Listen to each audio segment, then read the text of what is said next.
দেওয়া হয়েছে।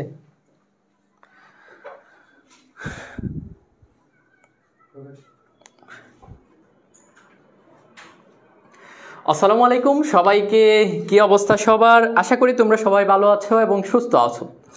আজকে চলে আসছি তোমাদের একটা মোস্ট ইম্পর্টেন্ট যে ক্লাসটি বলবো, এটি হচ্ছে মূলত তোমাদের অর্থনীতির দ্বিতীয় পত্রের দ্বিতীয় অধ্যায়ের উপর, যেটি ইনশাল্লাহ আজকের ক্লাসটি খুবই খুবই খুবই ইম্পর্টেন্ট হতে যাচ্ছে। যারা সামনে টেস্ট পরীক্ষা দিবা এবং সেকেন্ড ইয়ারে যারা হচ্ছে পরীক্ষা দিচ্ছ, অর্ধবার্ষিক পরীক্ষা দিবা সামনে, তাদের জন্য আরও বেশি ইম্পর্টেন্ট হবে। কারণ দ্বিতীয় অধ্যায়ের এমন কিছু এমসিকিউ নিয়ে আমরা আজকে আলোচনা করব, যেগুলো থেকে হুবহু ইনশাল্লাহ তোমাদের পরীক্ষায় হুবহু চলে আসবে। সো তোমরা একটু দ্রুত জয়েন হয়ে যাও। হ্যাঁ, দেখতে পাচ্ছি ইতিমধ্যে অনেকে জয়েন হয়ে গেছে, তোমাদের সবাইকে অসংখ্য ধন্যবাদ। ঠিক আছে, এখনো পর্যন্ত যারা জয়েন হও নাই তারা একটু দ্রুত জয়েন হয়ে যাবা, এবং পাশাপাশি তোমাদের যারা ফ্রেন্ড রয়েছে তাদেরকে একটু, যেহেতু একদম পেজে হচ্ছে ক্লাসটি, তোমরা সবাইকে মেনশন করে দিবা এবং পাশাপাশি ক্লাসটি তোমরা শেয়ার করে দিতে পারো। ঠিক আছে, আচ্ছা এভরিওয়ান করে দিয়েছেন।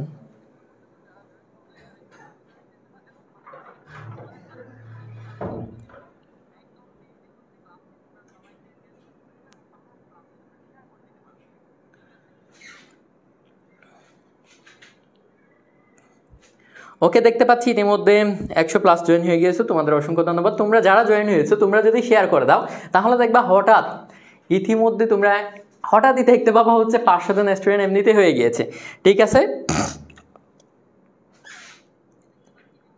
ভাই, এই অধ্যায় থেকে আমাদের কলেজে অর্ধবার্ষিক পরীক্ষা নেওয়া হবে ইনশাল্লাহ। তোমার কলেজে যদি অর্ধবার্ষিক পরীক্ষা হয়, আজকের যে ক্লাসটি হবে এখান থেকে দেখবা মিনিমাম 5 থেকে 6টা এমসিকিউ কমন পাবা, মিনিমাম 5 থেকে 6টা। ঠিক আছে, 10 মিনিট যাবত অপেক্ষা করছিলাম, তোমাকে অসংখ্য ধন্যবাদ। ওকে, একটু দ্রুত জয়েন হয়ে যাও, যেহেতু আজকে দ্বিতীয় পত্রের দ্বিতীয় অধ্যায়। আমি কিন্তু ইতিমধ্যে তোমাদের যারা হচ্ছে মিশন টেস্ট প্লাস এই গ্রুপে ছিল তোমাদেরকে অলরেডি পড়িয়ে ফেলেছি দ্বিতীয় অধ্যায়টা। আজকে যারা হচ্ছে নতুন করতেছো তোমরা আরও বেশি উপভোগ করতে পারবা, কারণ হচ্ছে আমি প্রত্যেকটা এমসিকিউতে ডিটেলস আলোচনা করব। 4টা যদি অপশন থাকে সেই 4টা অপশন নিয়ে ইনশাল্লাহ আমি আলোচনা করে দিব। এখানে চিন্তার কোনো কারণ নাই। ইতিমধ্যে দেখতে পাচ্ছি 150+ জয়েন হয়ে গেছে। তোমরা একটু দ্রুত ক্লাসটি শেয়ার করে দিলে আরও বেশি স্টুডেন্ট ক্লাসটি করতে পারবে, তোমার সাথে সাথে তোমার ফ্রেন্ডরাও একটা ভালো একটা রেজাল্টের প্রত্যাশা করতে পারবে। ঠিক আছে, ওকে ঠিক আছে, একটু দ্রুত।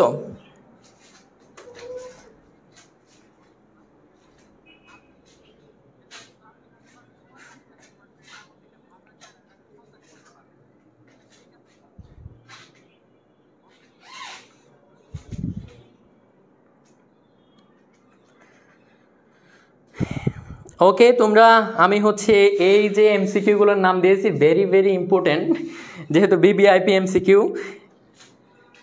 ঠিক আছে, তাইলে আমি আর কথা না বাড়িয়ে তোমাদের সরাসরি এমসিকিউতে চলে যাচ্ছি। আলহামদুলিল্লাহ আমি ভালো আছি। হ্যাঁ, তোমরা ভাইয়াকে কে কোথায় থেকে দেখতেছো এই বিষয়টি একটু জানিয়ে দিবা কেমন। আমাদের যেহেতু হচ্ছে পূর্বে ক্লাসগুলো হয়তো পেড গ্রুপে না ফ্রি গ্রুপ, যদিও বা যেহেতু অসংখ্য স্টুডেন্ট আমাদের সাথে যুক্ত ছিল না। ঠিক আছে, আজকে যেহেতু একদম ফ্রিতে তোমরা হচ্ছে ফ্রিতে পাচ্ছ, প্লাস হচ্ছে একদম পাবলিক গ্রুপে পাচ্ছ, সুতরাং আরও ক্লাসটি অসংখ্য শিক্ষার্থী ইনশাল্লাহ দেখতে পাবো বলে আমার বিশ্বাস, এবং হচ্ছে আমাদের সাথে অনেক স্টুডেন্ট ইনক্লুডেড হবে বলে এটাও আমরা বিশ্বাস করি। সুতরাং তোমরা একটু হচ্ছে দ্রুত, আমরা হচ্ছে প্রথম দিক থেকে শুরু করতে যাচ্ছি। প্রথম দিকে আমাদের যে হচ্ছে এমসিকিউটি আছে একদম হচ্ছে সবার শুরুতে, ঠিক আছে, সেই এমসিকিউটি হচ্ছে তোমরা অবশ্যই বোর্ডে দেখতে পাচ্ছ, অধিক বেশি ইম্পর্টেন্ট। দেখো, বাংলাদেশের জিডিপিতে কৃষির কোন উপখাতের অবদান সর্বোচ্চ? কৃষির কোন উপখাতের অবদান কি ভাইয়া? সর্বোচ্চ। তোমাকে প্রথমে এখান থেকে বুঝতে হবে মূলত কৃষির অবশ্যই কি রয়েছে ভাইয়া? উপখাত রয়েছে। সেহেতু বলছে কোন কৃষির উপখাত। ঠিক আছে, এখানে কি বলছে? বাংলাদেশের জিডিপিতে কৃষির কোন উপখাতের অবদান সর্বোচ্চ। কোন উপখাত? তোমাকে বলছে কোন উপখাত, তার মানে তোমাকে জানতে হবে কৃষির মধ্যে আবার উপখাত কয়টি রয়েছে। কৃষির মধ্যে মূলত উপখাত আছে 4টি। ভাইয়া এটিও কিন্তু বিগত সালে এমসিকিউতে আসছে। কৃষির উপখাত কয়টি? কৃষির কি ভাইয়া? কৃষির উপখাত। ঠিক আছে, কৃষির উপখাত কয়টি? 4টি। কৃষির উপখাত কয়টি? 4টি। কৃষির উপখাত কয়টি? 4টি। এগুলো কি কি? শস্য ও শাকসবজি, প্রাণী সম্পদ, বনজ সম্পদ এবং হচ্ছে কি সম্পদ? মৎস্য সম্পদ। কি সম্পদ ভাইয়া? মৎস্য সম্পদ। তাইলে এই যে 4টি হচ্ছে কৃষির উপখাত রয়েছে, তন্মধ্যে সবচেয়ে বেশি জিডিপিতে অবদান রেখেছে কোন উপখাতটি? সেটা হচ্ছে শস্য এবং হচ্ছে শাকসবজি। কোন উপখাত? শস্য ও শাকসবজি।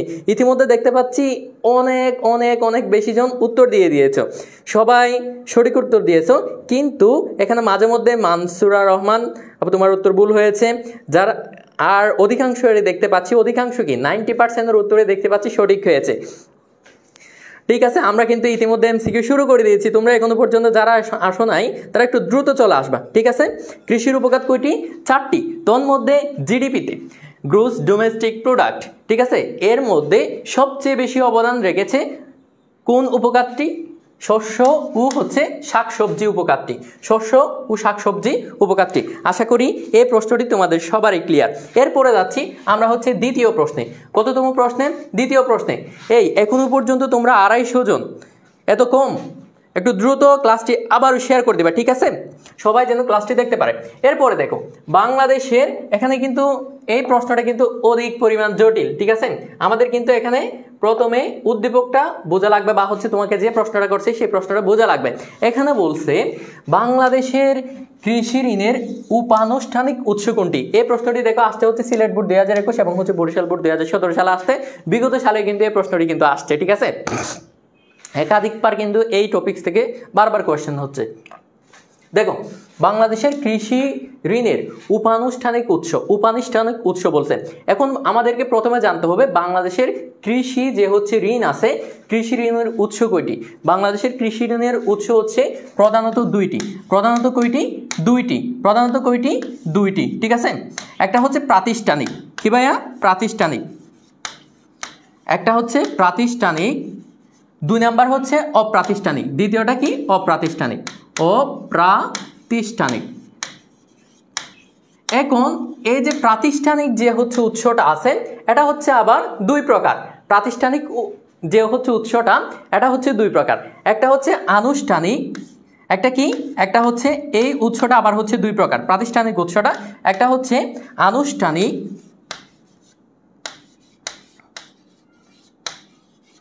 আনুষ্ঠানিক, আরেকটা হচ্ছে উপানুষ্ঠানিক। উপানুষ্ঠানিক। এখন আমাদের কথা হচ্ছে, আমাদেরকে প্রশ্নে জানতে চাইছে এই যে উপানুষ্ঠানিক উৎস, আমাদেরকে প্রথমে সংজ্ঞাটি তো অবশ্যই জানা লাগবে। ভাইয়া উপানুষ্ঠানিক উৎস কোনটা? উপানুষ্ঠানিক উৎস হচ্ছে, এখানে হচ্ছে একটা হচ্ছে আনুষ্ঠানিক উৎস। আনুষ্ঠানিক উৎসটা হচ্ছে যেই ব্যাংক, যে প্রতিষ্ঠানগুলো সরাসরি কেন্দ্রীয় ব্যাংকের নিয়ম মেনে, সরাসরি কেন্দ্রীয় ব্যাংকের নিয়ম অনুসরণ করে কি দিবে? ঋণ দিবে। সরাসরি কেন্দ্রীয় ব্যাংকের ঋণ অনুসরণ করে যদি ঋণ দেয়, আমরা তাকে বলবো আনুষ্ঠানিক। ঠিক আছে, আনুষ্ঠানিক ঋণের উৎস। আবার যদি সেই কিছু হচ্ছে আর্থিক প্রতিষ্ঠান কেন্দ্রীয় ব্যাংকের অনুমোদিত, ঠিক আছে, অনুমতি নিয়ে যদি তোমার কি করে, কেন্দ্রীয় ব্যাংকের অনুমোদিত কিন্তু তাদের নিজস্ব কিছু নিয়ম কানুন অনুযায়ী ঋণ দিবে, তাদেরকে আমরা বলি হচ্ছে উপানুষ্ঠানিক উৎস। এরকম উপানুষ্ঠানিক উৎসের মধ্যে রয়েছে আমাদের বিভিন্ন ধরনের কি? এনজিও, বিভিন্ন ধরনের এনজিও, এবং হচ্ছে পাশাপাশি হচ্ছে আমাদের বিভিন্ন ধরনের ব্যক্তিগত যে হচ্ছে ব্যাংকগুলো ছিল, বিশেষ করে হচ্ছে গ্রামীণ ব্যাংক। এখানে কোন ধরনের ব্যাংক বলতে পারো? এনজিও এবং হচ্ছে গ্রামীণ ব্যাংক। এনজিও এবং হচ্ছে গ্রামীণ ব্যাংক। এনজিও এবং হচ্ছে গ্রামীণ ব্যাংক কি হচ্ছে আমাদের কোন ধরনের উৎস? উপানুষ্ঠানিক উৎস। এবং এর পাশাপাশি আমরা হচ্ছে আনুষ্ঠানিক উৎস তাহলে কোনগুলো বলবো? আনুষ্ঠানিক উৎস বলতে পারো বাংলাদেশ ব্যাংক, এছাড়া হচ্ছে আরো অন্যান্য যে ব্যাংকগুলো রয়েছে, বিশেষ করে হচ্ছে রাজশাহী কৃষি উন্নয়ন ব্যাংক যেটি রয়েছে, সেটিও কিন্তু কোন ধরনের ব্যাংকের অন্তর্ভুক্ত? প্রাতিষ্ঠানিক বা হচ্ছে আনুষ্ঠানিক, এই যে আনুষ্ঠানিক কৃষি ঋণের অন্তর্ভুক্ত। তাইলে আমরা বুঝতে পারলাম কি, এই যে কৃষি ঋণের উপানুষ্ঠানিক যেহেতু বলছে, আমাদের এখানে বলছে হচ্ছে উপানুষ্ঠানিক উৎস। ঠিক আছে, এখানে দেখো যেসব ব্যাংকগুলো দেওয়া আছে, এখানে কি কোন ধরনের কোনটা ব্যাংক দেখতে পাচ্ছি আমরা? বাংলাদেশ কৃষি ব্যাংক। এই যে বাংলাদেশ কৃষি ব্যাংক, এটা কিন্তু আনুষ্ঠানিক, ঠিক আছে, এবং পাশাপাশি এটাকে আমরা বলতে পারি প্রাতিষ্ঠানিক একটা উৎস কৃষি ঋণের। এরপরে সোনালী ব্যাংক, এটাকেও কিন্তু আমরা আনুষ্ঠানিক ব্যাংক বলতে পারি। এরপরে যেটা হচ্ছে গ্রামীণ ব্যাংক, যেটা কি গ্রামীণ ব্যাংক। এখানে তাহলে আমাদের সঠিক উত্তর আমরা কোনটা পাচ্ছি? গ্রামীণ ব্যাংক। তাহলে আমাদের গ্রামীণ ব্যাংক কি হচ্ছে? আমাদের মূলত ঋণের উপানুষ্ঠানিক উৎস। তাহলে আমি কিন্তু তোমাদেরকে অলরেডি বুঝিয়ে দিয়েছি কোনটা আনুষ্ঠানিক উৎস, কোনটা হচ্ছে উপানুষ্ঠানিক উৎস, আর কোনটা অনানুষ্ঠানিক উৎস। এখন দেখি তাহলে অনানুষ্ঠানিকটা তো বাকি রয়ে গেল। অনানুষ্ঠানিক উৎস হচ্ছে তোমার কেন্দ্রীয় ব্যাংকের কোনো নিয়ম বহির্ভূত হয়ে তারা কি করবে? তারা হচ্ছে ব্যক্তিগত কিছু নিয়ম মেনে হচ্ছে ঋণ দিবে। যেমন মনে করো আমরা হচ্ছে বন্ধু বান্ধবদের থেকে ঋণ নিই না, এটা হচ্ছে মূলত অনানুষ্ঠানিক ঋণ। এরপর হচ্ছে গ্রাম্য যারা হচ্ছে মহাজন রয়েছে, যারা হচ্ছে মানি ল্যান্ডার রয়েছে, যারা হচ্ছে সুদখোর রয়েছে, তারা হচ্ছে যে ঋণগুলো দেয় সেগুলো কোন ধরনের ঋণের অন্তর্ভুক্ত? সেগুলো হচ্ছে আবার অনানুষ্ঠানিক ঋণের অন্তর্ভুক্ত। ঠিক আছে, তাহলে আমরা হচ্ছে উপানুষ্ঠানিক ঋণ সম্পর্কে জানলাম, আনুষ্ঠানিক ঋণ সম্পর্কে জানলাম এবং অনানুষ্ঠানিক ঋণ সম্পর্কে জানলাম। তাহলে আমাদের উপানুষ্ঠানিক ঋণের উৎস এখানে কোনটা হচ্ছে? গ্রামীণ ব্যাংক। কোনটা হচ্ছে ভাইয়া? গ্রামীণ ব্যাংক, গ্রামীণ ব্যাংক, গ্রামীণ ব্যাংক। ঠিক আছে, ওকে, দেখতে পাচ্ছি ইতিমধ্যে সবাই দেখতে পাচ্ছি সঠিক উত্তর দিয়েছো, তোমাদের অসংখ্য ধন্যবাদ যারা যারা সঠিক উত্তর দিয়েছো। এরপর আমি হচ্ছে 3 নাম্বার প্রশ্নে যাচ্ছি। দেখো, বাংলাদেশে আদর্শ কৃষি খামারের আয়তন কত? বাংলাদেশে আদর্শ কৃষি খামারের আয়তন কত? বাংলাদেশে আদর্শ কৃষি খামারের আয়তন কত? এটা হচ্ছে কত নাম্বার প্রশ্ন? আমাদের 3 নাম্বার প্রশ্ন। তাহলে বলো, এটা তো অপশন দেখতে পাচ্ছি আমরা হচ্ছে ক নাম্বার দেখতে পাচ্ছি 1 একর, খ নাম্বার দেখতে পাচ্ছি 3 একর, গ নাম্বার দেখতে পাচ্ছি 5 একর, ঘ নাম্বার দেখতে পাচ্ছি 10 একর। তাইলে বলো, এখন বলো, এটা বলছে আমাদের বাংলাদেশে আদর্শ কৃষি খামারের আয়তন কত? আদর্শ কৃষি খামার আমাদের প্রথমে জানতে হবে আদর্শ কৃষি খামার কোনটা? আদর্শ কৃষি খামার হচ্ছে যে কৃষি খামারে আমি যখন উৎপাদনের যে হচ্ছে উপকরণগুলো আছে এগুলোর যখন হচ্ছে ব্যবহার করব, তখন আমার ওই জায়গাতে ওই কৃষি খামারে সর্বোচ্চ ফলন পাবো, তাকে আমরা বলতে পারি হচ্ছে আদর্শ কৃষি খামার। এখন দেখতে পাচ্ছি তাহলে বাংলাদেশের ক্ষেত্রে আদর্শ কৃষি খামারের আয়তন কত নির্ধারিত? বলো। এ তো 3 number B, 3 number B, 3 number B. Very good, very good, very good. এই যে দেখো, বাংলাদেশে আদর্শ কৃষি খামারের আয়তন কত? 3 একর। কত একর ভাইয়া? 3 একর। এখন কিন্তু যেহেতু আজান দিচ্ছে, আমি তোমাদেরকে কিছু হচ্ছে এখানে পাশাপাশি আরও কিছু হচ্ছে তথ্য দিচ্ছি। বাংলাদেশের কৃষি খামারের যে হচ্ছে আয়তন, শুধুমাত্র এটা হচ্ছে বাংলাদেশ কেন্দ্রিক, কিন্তু অন্যান্য দেশে আরও কিন্তু বেশি কি রয়েছে? কৃষি খামারের আয়তন হিসাব করা হয়। কোন কোন দেশে কি কি আছে সেগুলো আমি বোর্ডে লিখে দিচ্ছি, তোমরা একটু খেয়াল করবা। ঠিক আছে, যুক্তরাষ্ট্রে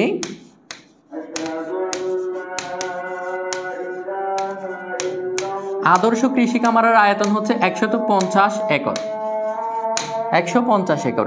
এরপরে ঠিক আছে, চীনের মধ্যে কিন্তু 325 একর। আবার চীনে আদর্শ কৃষি খামারের আয়তন 325 একর। এই তথ্যগুলো থেকে ভাই তোমাদের প্রশ্ন আসতে পারে।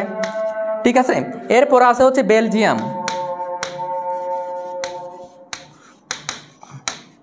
বেলজিয়ামে কিন্তু কত একর? 14 একর। এরপরে আরেকটা হচ্ছে কৃষি খামার, যেটা হচ্ছে জার্মানিতে আদর্শ কৃষি খামারের আয়তন হিসাব করা হয় কত একর ভাইয়া? 21 একর। এই 4টা তথ্য থেকে তোমাদের কিন্তু প্রশ্ন আসতে পারে, সেজন্য একটু হচ্ছে নোট করে নিবা। ঠিক আছে, একটু কি নিবা? নোট করে নিবা। ওকে, আজান দিচ্ছি, তোমরা হচ্ছে এই বিষয়টা একটু তুলে নাও। ঠিক আছে, লিখে নাও।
ওকে, ঠিক আছে, তাহলে আমাদের আজান শেষ হয়েছে।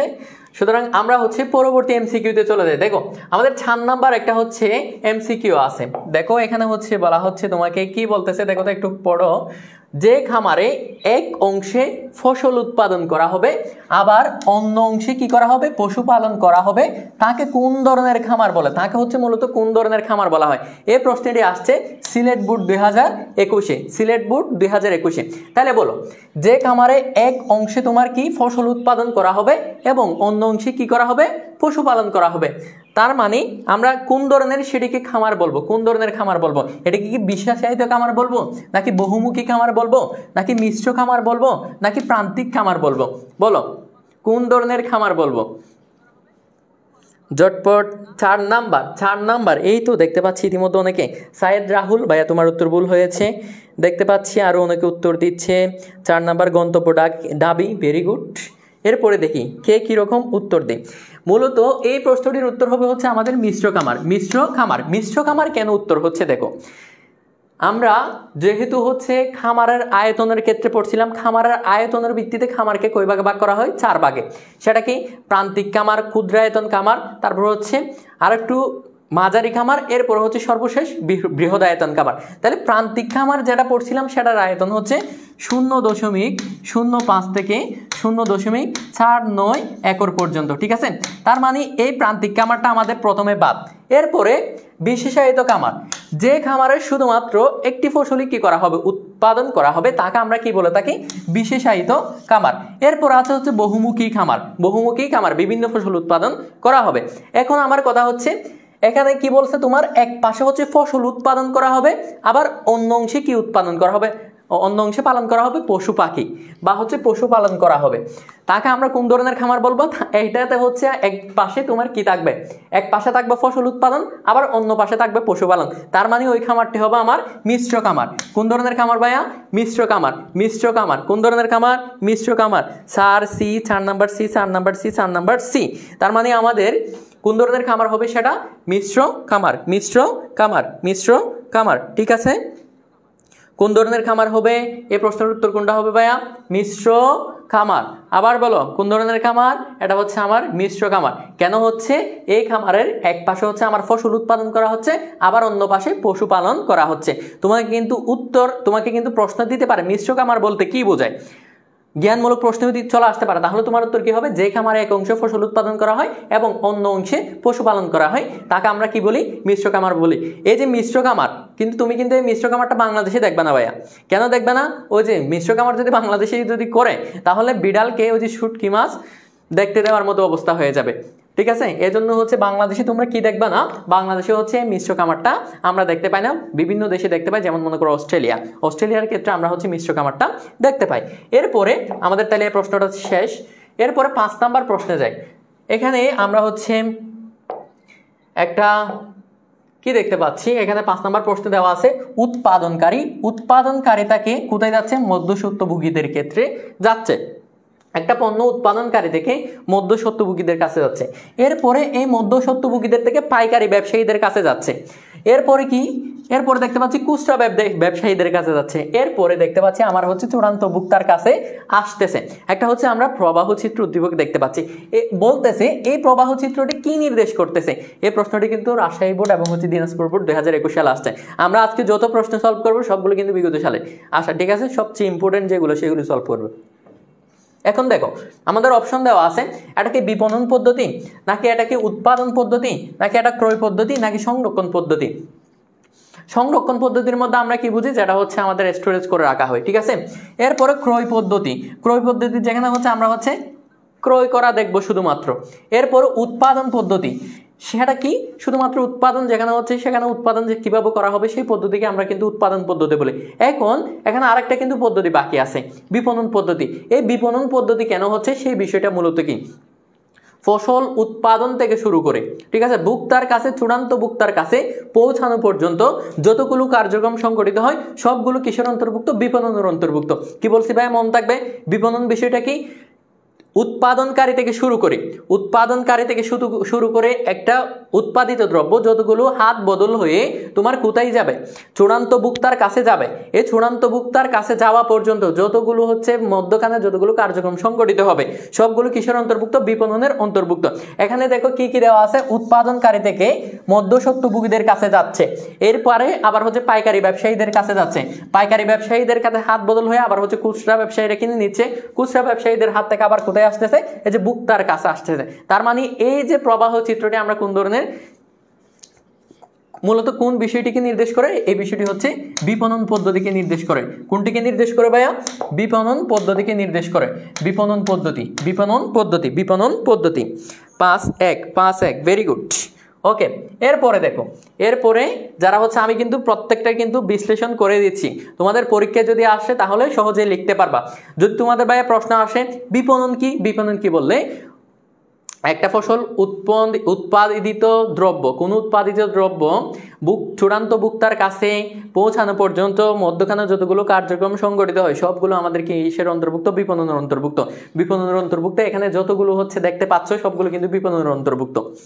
এরপরে দেখো, এরপরে কোনটি চাষে জমি প্রয়োজন হয় না? এই প্রশ্নটি কিন্তু আরো অধিক বেশি গুরুত্বপূর্ণ। এখানে কিছু হচ্ছে আমরা দেখতে পাচ্ছি, কিছু হচ্ছে এখানে দেখতে যাচ্ছে তুলা দেখা যাচ্ছে, এরপর হচ্ছে মাশরুম দেখা যাচ্ছে, এরপর হচ্ছে গম দেখা যাচ্ছে, এরপর হচ্ছে ছা। ঠিক আছে, এখানে অনেকগুলো কিন্তু দ্রব্য দেখতে পাচ্ছি আমরা। এখানে কোনটা চাষে জমি প্রয়োজন হয় না? নিচের কোনটা চাষে জমি প্রয়োজন হয় না? এই প্রশ্নটি যে এতবার আসছে, দেখো সর্বশেষ চট্টগ্রাম বোর্ড 2025 সালে আসছে, প্রত্যেক বছরই কিন্তু এই প্রশ্নটা আমরা আসতে দেখি। সেটা কি? কোনটি চাষে মূলত জমির প্রয়োজন হয় না? বলো কোনটি চাষে? আমরা তো এখানে চা চাষ করতে আমাদের জমির প্রয়োজন হয়, গম চাষ করতে কিন্তু আমার জমির প্রয়োজন হয়, তারপর তুলা চাষ করতেও যে তুলা গাছ লাগাতে গেলে আমার জমির প্রয়োজন হয়। তার মানে আমরা দেখতে পাচ্ছি এখানে কোন ফসল উৎপাদন করতে গিয়ে আমাদের কিসের মূলত জমির প্রয়োজন হয় না? সেটা হচ্ছে মাশরুম। কি ভাইয়া? 6 নাম্বার খ। এখন বলি মাশরুম সম্পর্কে আমাদের কিছু তথ্য মনে রাখা লাগবে। এই যে মাশরুমের মধ্যে ভাইয়া আমিষ রয়েছে কত শতাংশ? মাশরুমে মূলত প্রথমে বলি, মাশরুম উৎপাদন করতে আমার হচ্ছে সময় লাগে 7 থেকে 10 দিন। ঠিক আছে, মাশরুম উৎপাদনে আমার সময় লাগে মাত্র 7 থেকে 10 দিন। এতে আমিষ রয়েছে, কি রয়েছে ভাইয়া? মাশরুমে কিন্তু অধিক পরিমাণ আমিষ রয়েছে। ঠিক আছে, এই মাশরুমে আমিষ রয়েছে মূলত 25 থেকে 30% আমিষ থাকে, 25 থেকে 30% আমিষ থাকে। একটা মাশরুমের 25 থেকে 30% কি থাকে? আমিষ থাকে। এরপরে আরেকটি বিষয় বলা হয়, এটিকে সবজি মাংস বলা হয়। মাশরুমকে কিন্তু এই প্রশ্নটি কিন্তু বিগত সালে আসছে, নিচের কোনটিকে সবজি মাংস বলা হয়? নিচের কোনটিকে সবজি মাংস বলা হয়? তাহলে আমাদের উত্তর হবে কি? এই যে মাশরুমকে আবার কেউ বলা হয় সবজি মাংস। ঠিক আছে, সবজি মাংস বলা হয় মূলত কোনটিকে? সবজি মাংস বলা হয়। এই যে মাশরুমকে কি বলা হয়? সবজি মাংস বলা হয়। এবং এই মাশরুম উৎপাদনে আমাদের কোনো ধরনের জমির প্রয়োজন হয় না। এরপরে মাশরুমের মধ্যে আমরা হচ্ছে 25 থেকে 30% কি পেয়ে থাকি? আমিষ পেয়ে থাকি। এর পাশাপাশি আমাদের মাশরুম উৎপাদনের সময় লাগে 7 থেকে 10 দিন। এইটি থেকে এর বাইরে আর কোনো প্রশ্ন পাবা না তোমরা। এই যে মাশরুম সম্পর্কে যা যা আলোচনা করছি সবগুলো থেকে যদি তোমাদের নিয়ে যদি মাশরুম নিয়ে যদি উদ্দীপকও আসে তাহলে এই যে প্রশ্নগুলো কিন্তু এখানে প্রত্যেকটা পয়েন্ট কিন্তু তুমি উল্লেখ পেতে পারো। ঠিক আছে, এর থেকে বাইরে আর কোনো বিশ্লেষণ করে পড়ানোর মতো এখানে কিছুই নাই। ঠিক আছে, এরপরে দেখো, এরপর হচ্ছে বাংলাদেশের কৃষি ঋণের অপ্রাতিষ্ঠানিক উৎস। আমি কিন্তু ভাইয়া তোমাদের অলরেডি বলে দিয়েছি, আমরা কৃষি ঋণের প্রধানত উৎস দেখে হচ্ছে দুইটা, একটা হচ্ছে প্রাতিষ্ঠানিক উৎস আর একটা হচ্ছে অপ্রাতিষ্ঠানিক উৎস। প্রাতিষ্ঠানিক উৎস দুই প্রকার, একটা হচ্ছে আনুষ্ঠানিক আর একটা হচ্ছে কি? উপানুষ্ঠানিক। আমি আবারও লিখে দিচ্ছি, দেখো প্রাতিষ্ঠানিক উৎস, কৃষি ঋণের উৎস হচ্ছে দুই প্রকার, একটা হচ্ছে প্রাতিষ্ঠানিক আর একটা হচ্ছে এই যে এখানে লেখা আছে আর একটা হচ্ছে অপ্রাতিষ্ঠানিক। এই যে প্রাতিষ্ঠানিক উৎস আবার কয় প্রকার? দুই প্রকার, একটা হচ্ছে আনুষ্ঠানিক। এই প্রশ্নগুলি কিন্তু ভাই তোমাদের প্রশ্নে আসবে। ঠিক আছে, আনুষ্ঠানিক আর একটা হচ্ছে উপানুষ্ঠানিক।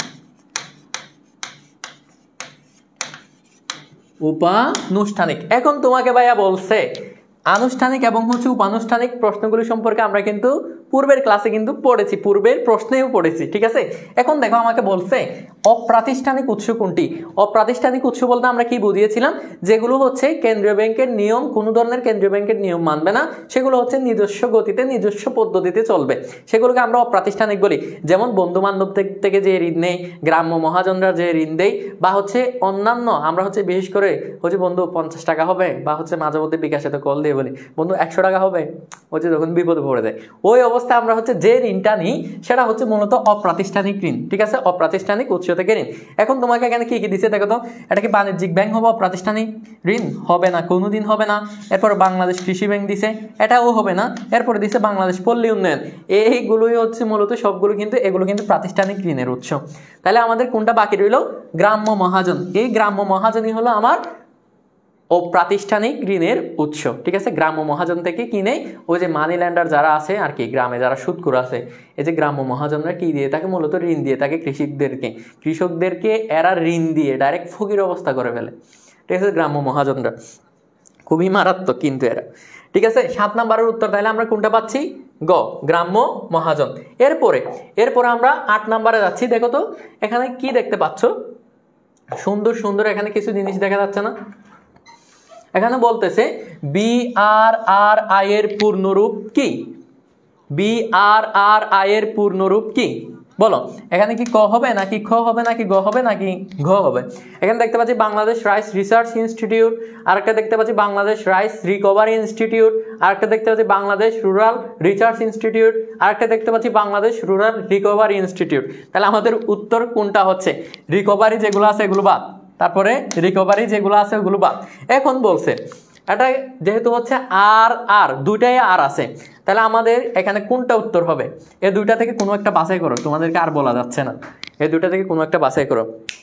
এই তো দেখতে পাচ্ছি 8 number Nancy Sharmi, very good. Fariha Nishat, তোমার উত্তর বল আপু, বলো। BRRI এর পূর্ণরূপ কি? Bangladesh rice research institute. তার মানে আমাদের উত্তর কোনটা হচ্ছে? 1 number Bangladesh rice research institute. এখন ভাইয়া কথা হচ্ছে এই যে দেখছো কতজন যে উত্তর যে ভুল করছো।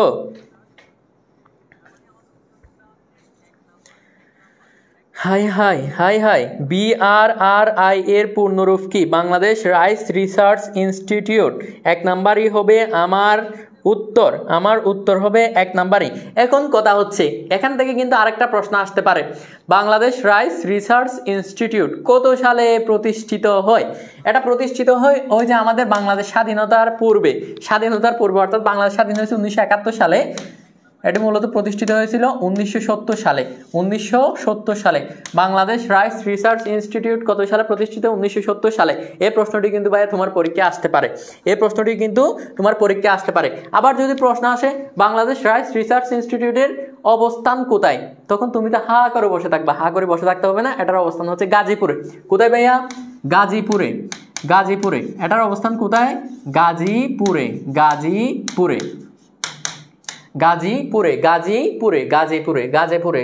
কোথায়? গাজীপুরে। একদম মাথায় ঢুকে নাও এগুলা। বাংলাদেশ রাইস রিসার্চ ইনস্টিটিউট যেটা হচ্ছে BRRI এর পূর্ণরূপ, এর পাশাপাশি এটি প্রতিষ্ঠিত 1970 সালে, এটির অবস্থান হচ্ছে গাজীপুরে। এতটুকু মনে রাখলে হয়ে যাবে, ঠিক আছে। এর পাশাপাশি তোমরা আরেকটা তথ্য এখান থেকে মনে রাখতে পারো, বাংলাদেশের কৃষি উন্নয়নের উচ্চ ফলনশীল যেগুলো হচ্ছে বীজগুলো উদ্ভাবন করে সেগুলো মূলত কারা করে? এই যে বাংলাদেশ রাইস রিসার্চ ইনস্টিটিউট, ঠিক আছে। এছাড়া এর থেকে আর বেশি কিছু তথ্য আমার জানা লাগবে না। এরপর দেখতে 9 নাম্বার প্রশ্ন চলে এসে তো 9 নাম্বারে কি বলতে চাচ্ছে দেখো, চাষাবাদের প্রকৃতি ও আয়তনের দিক থেকে কৃষি খামার কয় প্রকার বলো? এই প্রশ্নটি কিন্তু আমাদের একটু কিন্তু জটিল লাগবে, ঠিক আছে। এই প্রশ্নটি পড়তে গেলে কিন্তু আমাদের ওই যে কৃষি খামারের যত সবের প্রকার রয়েছে সেগুলো কিন্তু আমার জানা লাগবে। আমি তাহলে তোমাদেরকে প্রথমে পূর্বের দুইটা সম্পর্কে জ্ঞাত করে দিই, ঠিক আছে, যেগুলো হচ্ছে এখানে আমার প্রশ্নে নাই, সে দুইটা সম্পর্কে আগে তোমাদেরকে একটু জানিয়ে দিই। উৎপাদনের ধরন বিবেচনায় কি বলছি? উৎপাদনের একটু হচ্ছে বড় করে নিই, একটু বেশি না, দেখো উৎপাদনের ধরন বিবেচনায়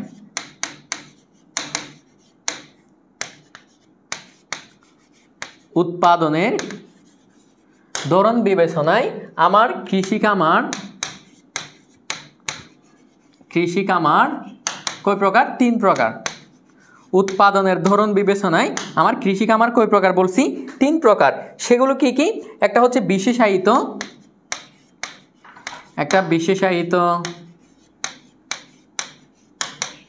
যেটাতে শুধুমাত্র একটি ফসলই কি হবে? উৎপাদিত হবে। এরপরে 2 নাম্বার রয়েছে আমার হচ্ছে বহুমুখী। কি ভাইয়া? বহুমুখী বিভিন্ন ফসল উৎপাদিত হবে। এরপর 3 নাম্বার যেটি আছে সেটা হচ্ছে মিশ্র। সেটা কি ভাইয়া? মিশ্র, যেটির হচ্ছে এক পাশে আমার ফসল উৎপাদিত হবে, অন্য পাশে গরু ছাগল পালন হবে, সেটাকে আমরা কি বলে থাকি? মিশ্র। তাহলে আমরা কিন্তু একটা প্রকার পড়ে ফেললাম। কি? উৎপাদনের ধরন বিবেচনায় কৃষি কামার কয় প্রকার? 3 প্রকার। কি কি? বিশেষায়িত, বহুমুখী এবং হচ্ছে মিশ্র। এরপরে হচ্ছে আমার আরেকটা খামার আছে, সেটা হচ্ছে মালিকানার ভিত্তিতে। আবার কিসের ভিত্তিতে আছে? মালিকানার ভিত্তিতে। এটা হচ্ছে আরেকটা কালার দিয়ে লিখি। এই প্রশ্নগুলি কিন্তু তোমরা কিন্তু নোট করে নাও, এখান থেকে কিন্তু তোমাদের প্রশ্ন হবে। মালিকানার ভিত্তিতে, ঠিক আছে? মালিকানার ভিত্তিতে খামার আবার কয় প্রকার? 3 প্রকার। কৃষি খামার, ঠিক আছে? কৃষি খামার কয় প্রকার? আবার হচ্ছে এটি কয় প্রকার? 3 প্রকার। মালিকানার ভিত্তিতে। তাহলে এখানে কোন ধরনের মালিকানা দেখবো আমরা? ব্যক্তি মালিকানা, এরপর হচ্ছে সমবায়, এরপরে দেখবো হচ্ছে যৌথ। কি কি? ব্যক্তিগত। 1 নাম্বার হচ্ছে ব্যক্তিগত, শুধু তোমার, ঠিক আছে? 1 নাম্বার দেখবো হচ্ছে ব্যক্তি মালিকানা। 2 নাম্বার দেখবো হচ্ছে সমবায়। ওই যে গ্রামে গঞ্জে হচ্ছে আমরা সমবায় সমিতি, দেখে না? কয়েকজন মানুষ মিলিত হয়ে কিছু একটা প্রতিষ্ঠা করে, সেটাই হচ্ছে আমরা কিন্তু কি বলি? সমবায় সমিতি বলি। এখন দেখো, সমবায় যেহেতু কৃষি কামার হবে, তার মানে কয়েকজনের জমি একত্রিত করে যখন হচ্ছে চাষাবাদ হবে, তখন আমরা তাকে কি বলবো? সমবায় কৃষি কামার, ঠিক আছে? সমবায়। এরপরে আরেকটা আছে হচ্ছে যৌথ। কি ভাইয়া? যৌথ, ঠিক আছে? যৌথ এই বিষয়টা কি? মূলত যৌথ হচ্ছে অনেকের কি নিবে, যে হচ্ছে মূলত তোমার জমিও নিবে, তারপর হচ্ছে মূলধনও নিবে। মূলধন এবং হচ্ছে উৎপাদনের অন্যান্য উপকরণ নিয়ে যখন অনেকে মিলিত হয়ে যখন একসাথে যখন চাষাবাদ করবো, তখন সেটাকে আমরা কি বলবো? যৌথ খামার, ঠিক আছে? কোন ধরনের খামার? যৌথ খামার। এখন আমরা তাইলে মালিকানার ভিত্তিতে খামারও দেখলাম, এরপর হচ্ছে উৎপাদনের ধরন বিবেচনায় খামারও দেখলাম। এখন আমার কথা হচ্ছে, আমাকে উদ্দীপকে প্রশ্ন করছে কোনটা? চাষাবাদের প্রকৃতি এবং হচ্ছে আয়তনের দিক থেকে খামার, মূলত কৃষি খামার কয় প্রকার? এটা উত্তর কোনটা? 9 নাম্বারের আমাদের এক্স্যাক্টলি উত্তর হবে ভাইয়া দুইটা। তোমাকে সেটা রেফারেন্স দিয়ে দিলাম, রঞ্জিত কুমার স্যারের যে হচ্ছে বইটা আছে, ওটাতে যাবা। ওটাতে গিয়ে তুমি কি পেয়ে যাবা? চাষাবাদের প্রকৃতি এবং হচ্ছে আয়তনের দিক থেকে সরাসরি ওখানে ওই বইয়ে লেখা আছে কয় প্রকার? 2 প্রকার। কয় প্রকার ভাইয়া? 2 প্রকার। এই যে 2 প্রকার, সে 2 প্রকার এগুলাই তো হচ্ছে আমাদের ভাইয়া পরীক্ষায় আসে। এই 2 প্রকারই হচ্ছে আমাদের মূলত পরীক্ষায় আসে। সেই 2 প্রকার গুলো কি কি? একটা হচ্ছে, তাহলে আমাদের প্রথমটার উত্তর কি? 9 নম্বর প্রশ্নের উত্তর হচ্ছে দুইটা। সেগুলো কি কি বলছে? প্রকৃতি বলছে, চাষাবাদের প্রকৃতি এবং হচ্ছে আয়তনের দিক থেকে কৃষি খামার কয় প্রকার? 2 প্রকার। 1 নাম্বার, 2 নাম্বার। 1 নাম্বার হচ্ছে তোমার কি? জীবন নির্বাহী খামার। 1 নাম্বার হচ্ছে কি খামার? জীবন নির্বাহী খামার। 1 নাম্বার কি খামার? জীবন নির্বাহী খামার। যে খামার শুধুমাত্র আমার পরিবারের ভরণ পোষণের জন্য আমি কি করব? চাষাবাদ করব, সেটাই হচ্ছে আমার কোন ধরনের খামার? জীবন নির্বাহী খামার। শুধুমাত্র আমাদের জীবন রক্ষার জন্য, আমাদের বলতে এখানে আমার পরিবারের ভরণ পোষণের জন্য আমি যে খামার চাষাবাদ করব বা হচ্ছে যে খামার পরিচালনা করব, তাকে আমরা বলবো জীবন নির্বাহী খামার। এরপর আরেকটা হচ্ছে বাণিজ্যিক খামার। বাণিজ্যিক খামার এটা কোনটা? শুধুমাত্র আমি হচ্ছে আমার পরিবারের ভরণ পোষণ পোষাবো না, এক্ষেত্রে আমি হচ্ছে অন্যান্যদেরও ক্ষেত্রেও কি করব? তাদের যে হচ্ছে ভরণ পোষণ সেটাও গোছানোর ক্ষেত্রে আমি হচ্ছে তাদের উপযোগ দিব। এক্ষেত্রে আমার কি আসবে? মুনাফা আসবে, ঠিক আছে? মুনাফার উদ্দেশ্যে যে খামার পরিচালিত হয় তাকে বলা হবে আবার হচ্ছে বাণিজ্যিক খামার। বাণিজ্যিক খামারের মূল উদ্দেশ্য হচ্ছে তোমার কি? মুনাফা অর্জন। কি অর্জন? মুনাফা অর্জন, ঠিক আছে? এত ভাইয়া এমসিকিউতে এত বিস্তারিত টাইম নিয়ে কেউ ভাইয়া পড়াবে না, ঠিক আছে? আমি কিন্তু সবটা কিন্তু তোমরা যদি অধ্যায়টা কোনোদিন খুলেও নাই, তবু কিন্তু তুমি যদি ক্লাসটা করো তোমার সবগুলো ক্লিয়ার হয়ে যাবে ইনশাআল্লাহ আজকের ক্লাসে, ঠিক আছে? এতটুকু তোমাদেরকে বলতে পারি, ঠিক আছে?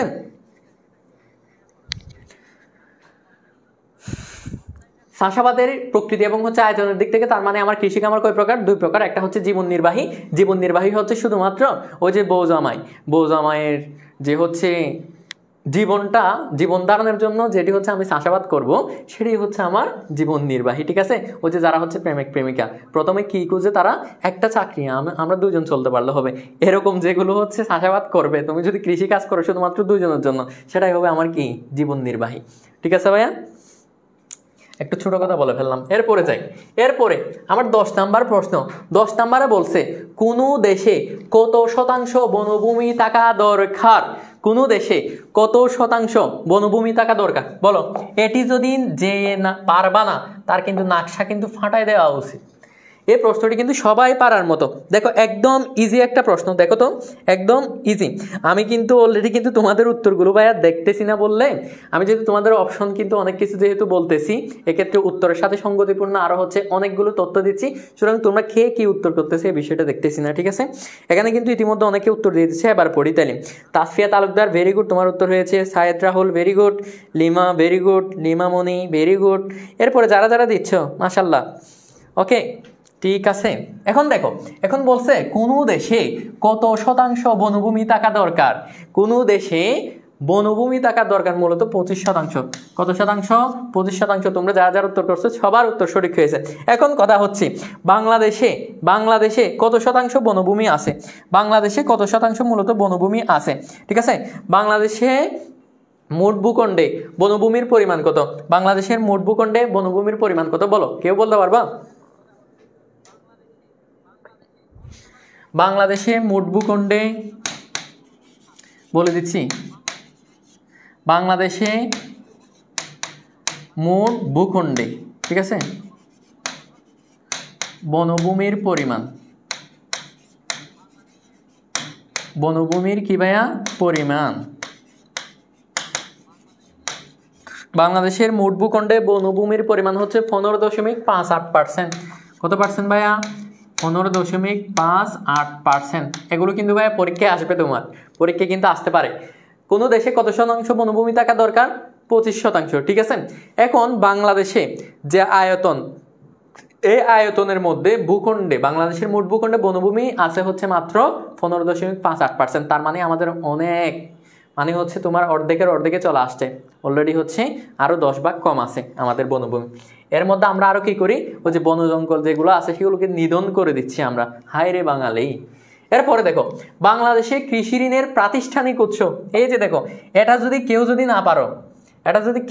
না পারো তাইলে তাকে আরও বেশি, মানে হচ্ছে তার এই নাকের এই পাশ ফাটলে হবে না, শুধু দুইটাই মেরে দিতে হবে, দুই পাশটাই ফাটতে হবে। তার মানে নাকশা একদম শেষ করে দিতে হবে। ঠিক আছে, আমি কিন্তু অনেকবার বলছি প্রাতিষ্ঠানিক উৎস বলছে, এটা দেখো চট্টগ্রাম বোর্ড এবং হচ্ছে কুমিল্লা বোর্ড 2025 সালে আসছে প্রশ্নটি। বাংলাদেশে কৃষি ঋণের প্রাতিষ্ঠানিক উৎস, এখানে কি তার মানে এটা হচ্ছে প্রতিষ্ঠান হবে। আমার ব্যক্তিগত ওই যে আমরা যে হচ্ছে বন্ধু বান্ধব যে ঋণ নিই সেটা হবে না, গ্রাম্য মহাজনের এগুলো হবে না। এখানে কি আছে? আত্মীয় স্বজন হবে না, ধনী কৃষক হবে না, গ্রাম্য মহাজন হবে না। এই তিনটাই কিন্তু আবার অপ্রাতিষ্ঠানিক। এগুলো কি কোন ধরনের ঋণের উৎস? অপ্রাতিষ্ঠানিক। এই তিনটাই হচ্ছে অপ্রাতিষ্ঠানিক ঋণের উৎস। ঠিক আছে, এখন আমাকে বলছে কি প্রাতিষ্ঠানিক ঋণের উৎস কোনটি? তার মানে সেটা অ্যাবসলিউটলি উত্তর হবে কোনটা? এই যে রাজশাহী কৃষি উন্নয়ন ব্যাংক। এখন আমার প্রশ্ন হচ্ছে ভাইয়া, তোমাকে যদি প্রশ্ন চলে আসে রাজশাহী কৃষি উন্নয়ন ব্যাংক কত সালে প্রতিষ্ঠিত হয় বলো? 11 নম্বর প্রশ্নের ক নাইম হাসান, সানজিদা, ফারিয়া, স্বর্ণা, তারপর দীপ্ত দাস। ভাইয়া তোমার উত্তর বল। নাফিসা, মুনতাহা, সুরাইয়া। এই যে ভাইয়া দীপ্ত, তুমি আমার প্রশ্নটি বুঝো নাই এবং হচ্ছে তুমি প্রথম দিক থেকে ক্লাসে ছিল না। এখন আমার প্রশ্নটি হচ্ছে প্রাতিষ্ঠানিক উৎস হচ্ছে যে প্রতিষ্ঠানগুলো তোমার হচ্ছে কেন্দ্রীয় ব্যাংকের নিয়ম মেনে চলবে। ঠিক আছে, কেন্দ্রীয় ব্যাংকের নিয়ম মেনে চলবে বা হচ্ছে কেন্দ্রীয় ব্যাংকের নিয়ন্ত্রণাধীন রয়েছে, তাদেরকে আমরা বলি হচ্ছে প্রাতিষ্ঠানিক উৎস। যেমন মনে করো বা রাজশাহী কৃষি উন্নয়ন ব্যাংক, এরপর হচ্ছে গ্রামীণ ব্যাংকেও তুমি কিন্তু এক্ষেত্রে প্রাতিষ্ঠানিক উৎস বলতে পারবা। কিন্তু আরেকটা উৎস রয়েছে, সেটা হচ্ছে অপ্রাতিষ্ঠানিক উৎস কোনগুলো? বাংলাদেশ ব্যাংকের কোনো ধরনের নিয়মই মানবে না, অনুমোদিতও না। সেগুলো কেমন? ওই যে তোমরা যেগুলো হচ্ছে ঋণ নেই, ওই যে বন্ধুকে ফোন দিয়ে হচ্ছে যে হচ্ছে 100 টাকা 200 টাকা ভাইয়া হবে, এরকম যেগুলো বলি আর কি। বা হচ্ছে তোমরা হচ্ছে বিশেষ করে হচ্ছে এখন তো বিএফ এবং জিএফ যারা আছো, কিন্তু জিএফ মানে কিন্তু এখানে গ্র্যান্ডফাদার ভাই, ঠিক আছে, গ্র্যান্ডফাদার দাদা দাদির কাছ থেকে বলছি আমি, দাদা আমার তোমার কাছে কিছু টাকা হবে, বা হচ্ছে বেস্ট ফ্রেন্ডের কাছে তো আমরা জানতে চাই ভাইয়া তোমার কাছে কিছু টাকা হবে, ওই যে কোনো ধরনের কি নিয়ম নীতি ছাড়া যে টাকাগুলো আমরা হচ্ছে ধার নিই সেগুলোকে বলা হচ্ছে অপ্রাতিষ্ঠানিক ঋণ, ঠিক আছে, অপ্রাতিষ্ঠানিক ঋণ, অপ্রাতিষ্ঠানিক ঋণ। এখন দেখি তাহলে এই যে ওমা তোমরা তো ভেরি গুড। রাজশাহী কৃষি উন্নয়ন ব্যাংক কত সালে প্রতিষ্ঠিত হয়েছিল? মূলত 1987 সালে। কত সালে? 1987 সালে। এই প্রশ্নটি কিন্তু ভাইয়া তোমাদের পরীক্ষায় আসবে। পরীক্ষায় কি হবে? আসবে, পরীক্ষায় আসবে, পরীক্ষায় আসবে। এরপরে হচ্ছে আমরা তাহলে পরবর্তী প্রশ্নে যাচ্ছি, ঠিক আছে, পরবর্তী প্রশ্নে যাচ্ছি। তোমরা কি আবার ভুল বলতেছো? জিএফ মানে তোমাদের কি বলছি? গ্র্যান্ডফাদার, বি পজিটিভ, ঠিক আছে, আর হচ্ছে বিএফ মানে হচ্ছে আমার কি বেস্ট ফ্রেন্ড। আবার লিখে দিচ্ছি, তোমরা কিন্তু এটা কিন্তু বারবার বলে দাও কেন? হ্যাঁ দেখো, জিএফ মানে হচ্ছে গ্র্যান্ডফাদার,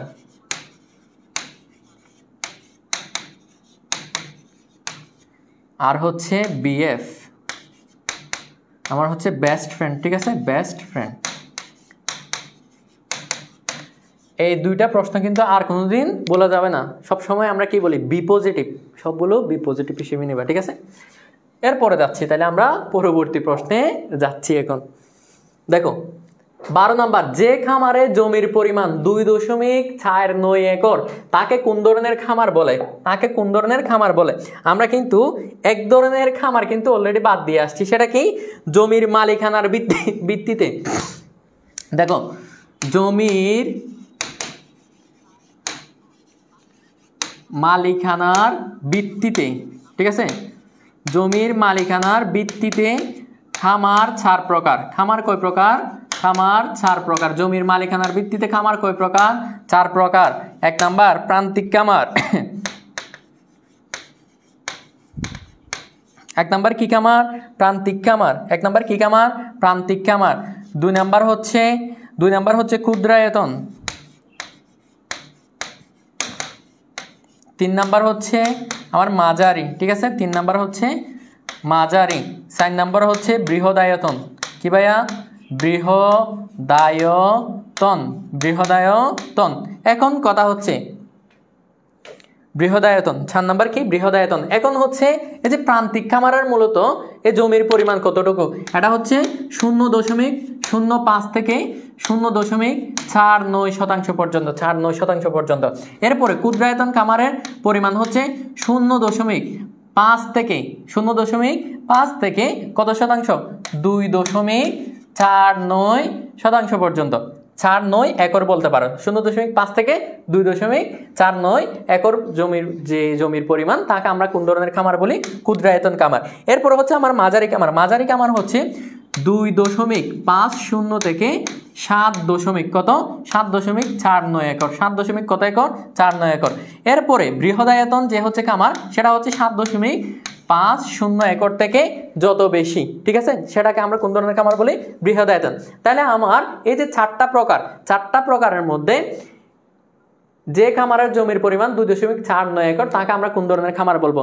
এই 4টা খামারের মধ্যে আমার উদ্দীপকের যে হচ্ছে উদ্দীপকটি আছে সেটা হচ্ছে কোন ধরনের খামারকে নির্দেশ করতেছে? সেটা আমাদের নির্দেশ করতেছে হচ্ছে মূলত ক্ষুদ্রায়তন খামারকে।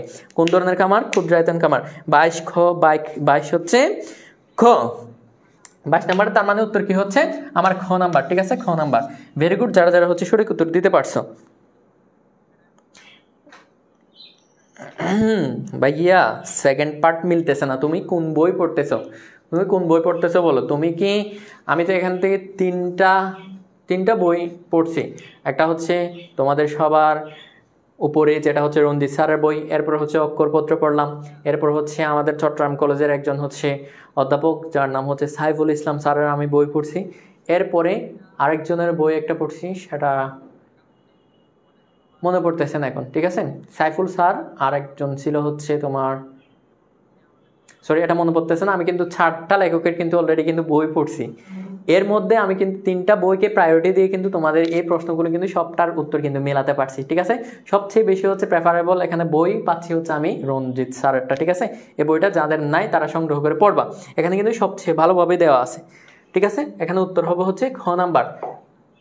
তোমরা যদি এখন থেকে যদি বইয়ের মধ্যে যদি খুঁজে না পাও তাহলে তোমরা পরীক্ষায় গিয়ে কি লিখবা, এটা হচ্ছে প্রশ্ন। ঠিক আছে, আর হচ্ছে আমার ক্লাসগুলো যারা হচ্ছে পেড বেসের স্টুডেন্ট রয়েছে FRB 4.0-তে যারা হচ্ছে এখনো পর্যন্ত ভর্তি হওনি, তারা কিন্তু এখনো পর্যন্ত কিন্তু ডিসকাউন্টে ভর্তি চলছে।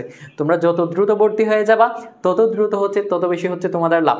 প্রত্যেকটা অধ্যায় পড়াবো, এর পাশাপাশি তোমাদেরকে সাথে সাথে আমার হচ্ছে প্রত্যেকটা অধ্যায়ের আলোচনা যখন করব তোমরা সাথে সাথে হচ্ছে সিকিউ সলভ পেয়ে যাবা। এর পাশাপাশি তোমাদের জন্য তো আমরা এরকম ক্লাস রাখছি, MCQ ক্লাস। এর পাশাপাশি তোমাদের MCQ হচ্ছে দিয়ে দিব, সেগুলো তোমরা পড়ে নিলে পেরে যাবা। এরপরে দেখো, এরপর হচ্ছে 13 নাম্বার প্রশ্ন। ঠিক আছে, 13 নাম্বার প্রশ্ন কি বলছে? সাদা সোনা বা হচ্ছে হোয়াইট গোল্ড নামে খ্যাত কোনটি? হোয়াইট গোল্ড বলা হয় কোনটিকে? এই প্রশ্নটি কিন্তু আরো বেশি গুরুত্বপূর্ণ। এরকম প্রশ্ন, এই প্রশ্নগুলো কিন্তু এই বিশ্ববিদ্যালয়ের ক্ষেত্রেও কিন্তু চলে আসে। ঠিক আছে, যারা হচ্ছে বিশ্ববিদ্যালয়ে পরীক্ষা দেবা, বিশেষ করে চট্টগ্রাম বিশ্ববিদ্যালয়ের ডি ইউনিটে পরীক্ষা দিবা, এক্ষেত্রে কিন্তু তোমাদের অর্থনীতি থেকে কিন্তু প্রশ্ন হয়। অর্থনীতি থেকে যারা হচ্ছে ডি ইউনিটে পরীক্ষা দেবে তারা কিন্তু চাইলে জিকের পরিবর্তে ওই যে 20টা অর্থনীতিও দাগাইতে পারো। এই অর্থনীতির ক্ষেত্রে কিন্তু এই প্রশ্নগুলোই কিন্তু তোমাদের আসবে। সামনে যারা হচ্ছে অ্যাডমিশন নিয়ে এখন ভাবছো, তোমরা যারা হচ্ছে ভাবছো অ্যাডমিশন দিবা, তাদের কিন্তু খুবই গুরুত্বপূর্ণ। দেখো, সাদা সোনা বা হচ্ছে হোয়াইট গোল্ড নামে খ্যাত কোনটি? সেটা হচ্ছে চিংড়ি। কি উত্তর হবে কোনটা ভাইয়া? চিংড়ি। আচ্ছা বলো তো, ব্লু ইকোনমি কি?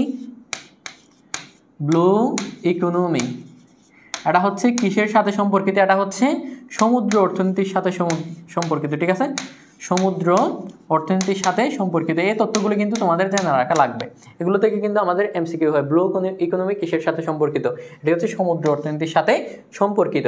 এরপর আমরা কি বলছিলাম? সাদা সোনা বা হচ্ছে হোয়াইট গোল্ড নামে খ্যাত কোনটি? চিংড়ি।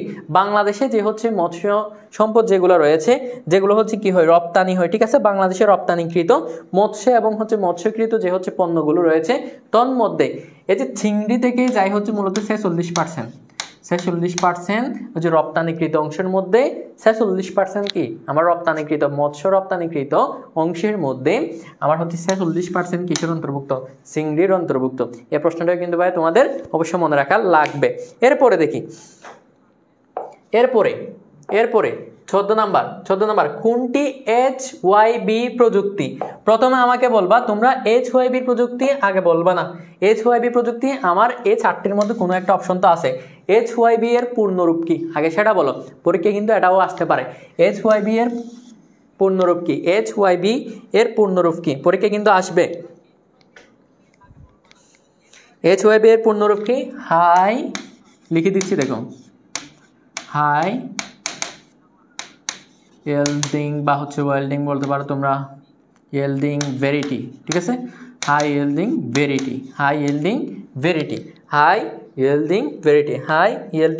ভেরিটি। এখন কথা হচ্ছে আমার কোনটি HYB প্রযুক্তি? মূলত কোনটি হচ্ছে HYB প্রযুক্তি? এখানে নিচের হচ্ছে HYB প্রযুক্তি হচ্ছে আমার উপসি প্রযুক্তি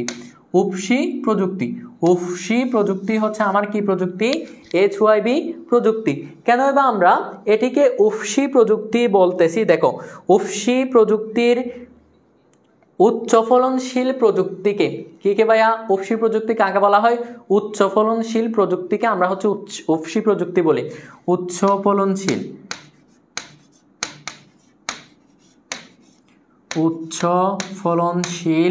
প্রযুক্তিকে, ঠিক আছে, উপসি প্রযুক্তি কাকে বলে? উচ্চ ফলনশীল প্রযুক্তিকে কি বলি? আমরা হচ্ছে উপসি প্রযুক্তি বলি। উপসি প্রযুক্তি কাকে বলি? উচ্চ ফলনশীল প্রযুক্তিকে আমরা হচ্ছে উপসি প্রযুক্তি বলি। আর এখানে হচ্ছে HYB এর প্রযুক্তি হচ্ছে এখানে উপসি প্রযুক্তি, এবং HYB এর পূর্ণরূপ কি? হাই ওয়েল্ডিং ভেরিটি বা হাই ইয়েল্ডিং ভেরিটি, যে কোনো একটা বলতে পারো। ঠিক আছে, উপসি প্রযুক্তির আরেকটা কিন্তু নাম রয়েছে, সেটা হচ্ছে সার সেচ বীজ প্রযুক্তি। এটা প্রশ্ন আসতে পারে, সার সেচ বীজ প্রযুক্তি। ঠিক আছে, এটা বলা হয় হচ্ছে উপসি প্রযুক্তির অপর নাম। উপসি প্রযুক্তির অপর নাম কি? সার সেচ বীজ প্রযুক্তি। এই প্রশ্নটা কিন্তু খুবই ইম্পর্টেন্ট, এই প্রশ্নটা কিন্তু তোমাদের জানা লাগবে। এটি দেখো, কুমিল্লা বোর্ড, বরিশাল, সিলেট 2025 এবং হচ্ছে 2022 সালের রাজশাহী বোর্ডে আসছিল। এই প্রশ্নগুলি খুবই ইম্পর্টেন্ট। এরপরে যাচ্ছে হচ্ছে 15 নাম্বার প্রশ্ন। দেখো, এই যে দেখো, শস্য বহুমুখীকরণের মাধ্যমে, প্রথমে বলো শস্য বহুমুখীকরণ কি? বিষয়টা কি? শস্য বহুমুখীকরণ হচ্ছে একই জমিতে বিভিন্ন সময় বিভিন্ন ফসল উৎপাদন করাকে, একই জমিতে বিভিন্ন সময় বিভিন্ন ফসল উৎপাদন করাকে আমরা কি বলি? শস্য বহুমুখীকরণ বলি। লিখে দিতে হবে নাকি তোমরা লিখতে পারবা? বলো, শস্য বহুমুখীকরণ কি? শস্য বহুমুখীকরণ কি? একই সময়ে, ঠিক আছে না, একই জমিতে ভিন্ন ভিন্ন সময়ে ভিন্ন ভিন্ন ফসল উৎপাদন করাকে, এক এক সময়ে এক এক ফসল উৎপাদন করাকে আমরা কি বলি? শস্য বহুমুখীকরণ বলি। শস্য বহুমুখীকরণ বলি। মনে থাকবে ভাইয়া, শস্য বহুমুখীকরণ কি?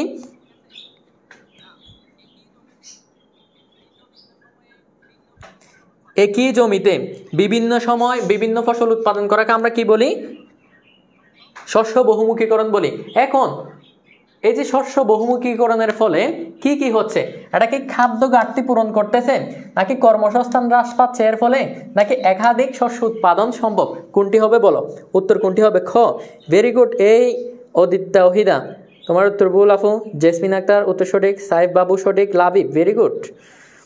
Farzana very good. No cloud. এ কিরে, আমি তো আরে এখানে তো ম্যাকটেক দেখতে পাচ্ছি না, তুমি কি এখানে আসো? নাই তো।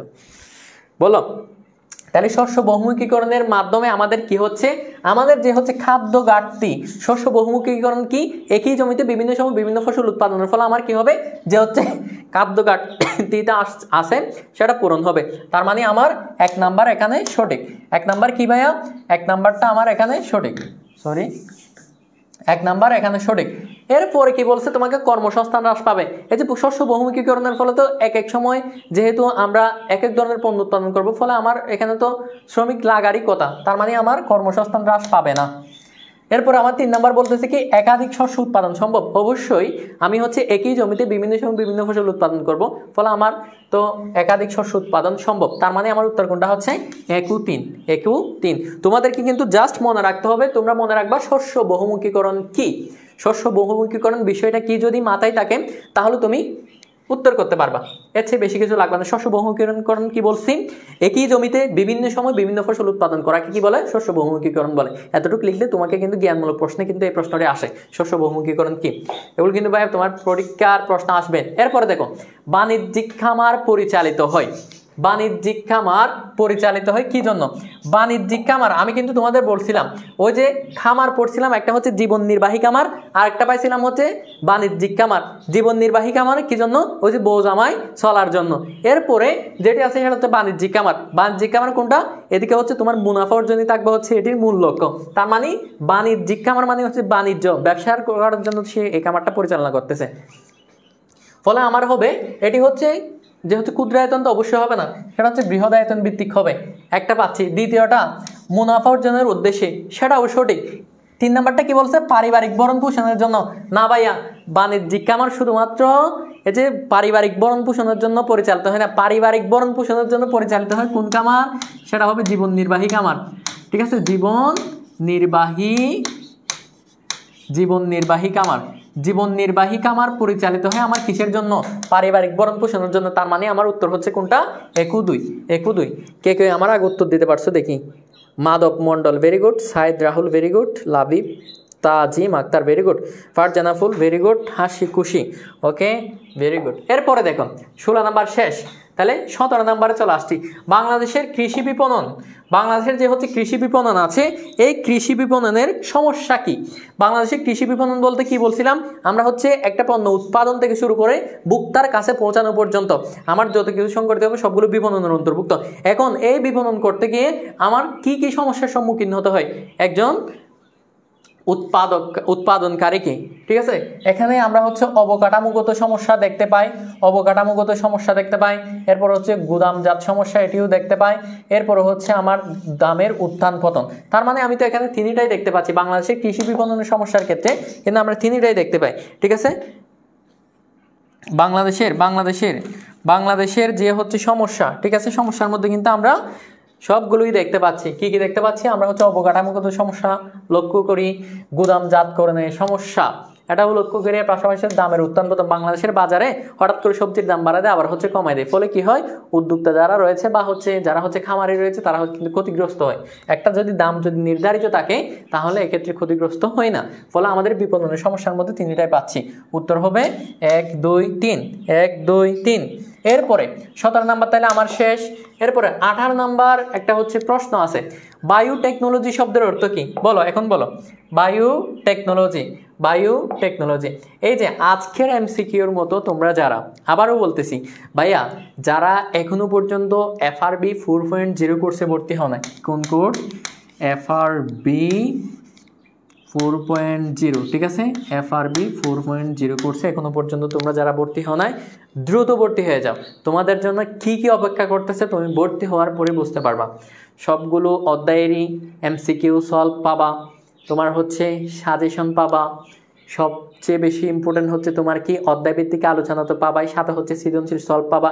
এর পাশাপাশি তুমি হচ্ছে তোমার নিজেকে যাচাই করার জন্য আমাদের ওয়েবসাইটে গিয়ে তুমি মানে তোমার যত সংখ্যক পরীক্ষা দিতে ইচ্ছে করো তত সংখ্যক পরীক্ষা দিতে পারবা। এর পাশাপাশি তুমি কিন্তু সিকিউ এক্সামও দিতে পারবা, ঠিক আছে। সবগুলো সুযোগ সুবিধা কিন্তু তোমাদের জন্য FRB 4.0 কোর্সে থাকছে।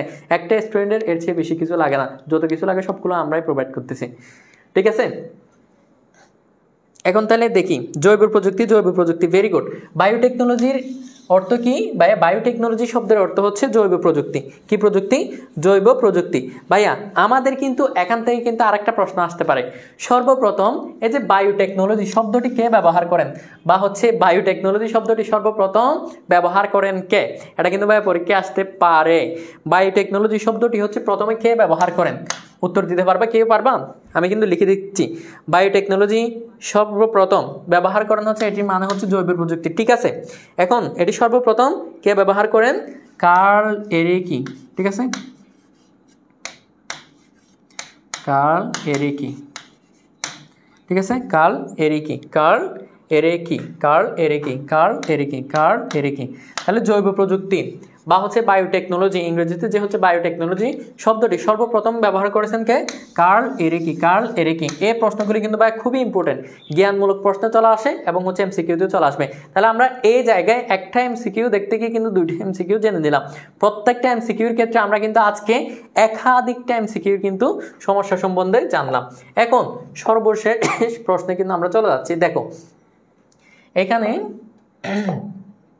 একটা হচ্ছে উদ্দীপক দেওয়া আছে, উদ্দীপক দেওয়া আছে। উদ্দীপকটা দেখে তোমাকে কি বলছে? 19 ও 20 নাম্বার প্রশ্নের উত্তর দাও। তার মানে তোমাকে 19 নাম্বার প্রশ্নের উত্তর দিতে হবে, আর না হচ্ছে 20 নাম্বার প্রশ্নের উত্তর দেওয়া লাগবে। তোমাকে কি বলছে দেখো, দরিদ্র কৃষক, গনি মিয়া, ঠিক আছে, অনুন্নত পরিবহন ও যোগাযোগ ব্যবস্থা, অপর্যাপ্ত গোদামঘর এবং হচ্ছে মধ্যস্বত্বভোগীদের শোষণের ফলে, মধ্যস্বত্বভোগীদের শোষণের ফলে তার উৎপাদিত আলুর ন্যায্য মূল্য থেকে কি হয়েছে? বঞ্চিত হয়েছে। তার মানে আমরা এখানে কি কি দেখতে পাচ্ছি দেখো তো, একজন গনি মিয়া, তার হচ্ছে তিনি হচ্ছে একজন কৃষক বা হচ্ছে উৎপাদক। তিনি এখানে সবগুলো দেখো, অনুন্নত পরিবহন ব্যবস্থার জন্য সে হচ্ছে তার ন্যায্য মূল্য থেকে বঞ্চিত হয়েছে, যোগাযোগ ব্যবস্থার কারণে, পর্যাপ্ত অপর্যাপ্ত হচ্ছে গুদামজাতকরণের ব্যবস্থার কারণে, এরপর হচ্ছে মধ্যস্বত্বভোগী ওই যে দালাল ফড়িয়াদের কারণে আমাদের দেশের ব্যবসায়ীরা কি ন্যায্য মূল্যটা পাচ্ছে না। ফলে এটা হচ্ছে আমরা কি বলছিলাম, উদ্দীপকে উল্লিখিত সমস্যাটির ধরন কি হবে?